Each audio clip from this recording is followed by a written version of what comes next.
গোবিন্দ বলো হরি গোপাল বলো।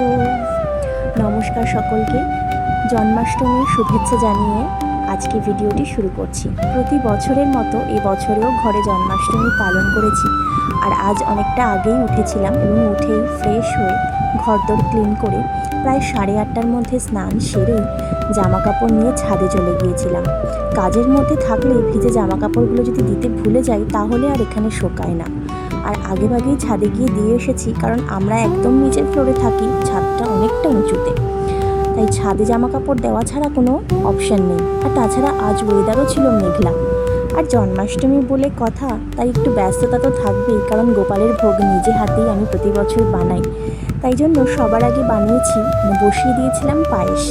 আসলে আজ গোপাল সোনার সাথে আমারও বার্থডে, তাই নিজের জন্য তো পায়েস করবই, সেটাই আগে বসিয়েছি। এদিকে ঘিয়ের মধ্যে মিল্ক পাউডার দিয়ে নেড়ে চেড়ে চিনি আর দুধ মিশিয়ে একটা পেড়ার ডো মতো বানিয়ে নিয়েছি, যেটা দিয়ে মাথুরা পেড়া করতে চেয়েছিলাম ঠিকই, তবে হয়েছে ঠিকঠাকই, টেস্টিও হয়েছিল। আর সাথে বসিয়ে দিয়েছিলাম একটু পনির। আর পেড়ার ডোটা একটু ঠান্ডা হতেই সেটাকে নিয়ে আরেকটু মিল্ক পাউডার দিয়ে পেড়ার মতো শেপ দিয়ে দিয়েছি। আমাদের ওয়েস্ট বেঙ্গলের একটি ফুড প্রোডাক্ট আছে জলখাবার নামে, তো সেখান থেকেই তাল বা পামের পাল্প অর্ডার করেছিলাম। জন্মাষ্টমীর প্রধান ভোগ তো তালের বড়া বা পাম পাল্পের বড়া, যেটা উত্তর ভারতে পাওয়া খুব মুশকিল, তাই অনলাইনেই অর্ডার করেছিলাম। কিন্তু সেইটার ডেলিভারিটা এতটাই লেট হলো যে আজকে এসে আর পৌঁছলো না, আর আমি বানাতেও পারলাম না।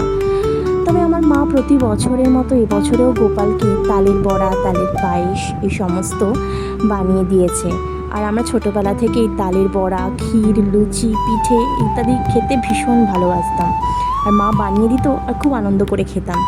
যাই হোক, এদিকে পনিরটাও তো মোটামুটি হয়ে গিয়েছে।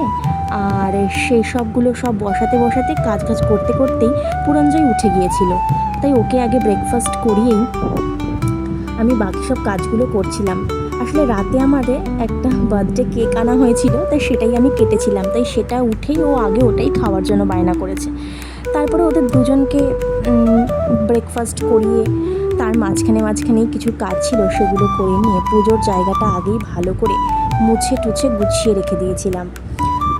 আর ময়দাটাও মাখা তখন ছিল না, কারণ ময়দাটা পরে মেখেছিলাম লুচি করব বলে, তাই আগে এই সমস্তগুলো সেরে নিয়ে তারপর গুছিয়ে রেখে তারপরে আমি ময়দা মেখে লুচিটা করেছিলাম। যাই হোক, সমস্ত কাজ সারতে আমার তখন প্রায় 12টা বেজে গিয়েছিল। আর এদিকে ওদেরও মোটামুটি আজকে কাজের চাপও কম ছিল। এদিকে পুরঞ্জয়ের কাছে ওর বাবা ছিল বলে আমাকে অতটা দেখতে হয়নি। আর এদিকে আমি সমস্ত ঘরের মধ্যেই তো আমাকে এখন পুজো করতে হয়, বেডরুমের মধ্যেই একপাশে রেখেছি, তাই ঘরটা আগে ক্লিন না করে রাখলে খুব অসুবিধে হয়ে যায়। আমার সমস্ত কিছুই আগে থেকে গোপালের আসন টাসন পরিষ্কার করে রাখাই ছিল, তাই শুধুমাত্র লুচিটা বানানো বাকি ছিল বলে সেটাই পরে বানিয়েই আমি সঙ্গে সঙ্গে চলে গিয়েছিলাম। আমাদের অ্যাপার্টমেন্টের কাছে একটি মন্দির আছে, সেই মন্দির প্রাঙ্গণে একটি সাদা ফুলের গাছ আছে, গোলক চাপা টাইপের, তো সেখান থেকে ফুল আর তুলসী পাতা নিয়ে এসেছি। আর মন্দিরের পুরোহিত মশাইও আমাকে দেখে আরও কয়েকটা গাঁদা ফুল সুন্দর দেখে আমাকে দিয়ে দিয়েছিলেন। আর মন্দিরটা খুব সুন্দর করে সাজানো হচ্ছিল জন্মাষ্টমী উপলক্ষে। যাই হোক, সমস্ত পুজোর উপকরণগুলো এনে পুজোয় বসতে আমার প্রায় 12:30টা বেজে গিয়েছিল। দেরাদুনে থাকতে কত সুন্দর সুন্দর ফুল পেতাম, নানান রকমের বাহারি ফুল, রঙিন ফুল দিয়ে ঠাকুরকে পুজো দিতাম। এখানে তো সামান্য 2 রকম ফুলেই ঠাকুরকে আজকে পুজো দিয়েছি। তো পুজো শেষ হতে আমার প্রায় 1:15 হয়ে গিয়েছিল। তারপর পুরঞ্জয়কে স্নান করিয়ে খাইয়ে আমরাও নিজেরা প্রসাদ গ্রহণ করে সব কিছু শেষ করতে প্রায় 2টো বেজে গিয়েছিল।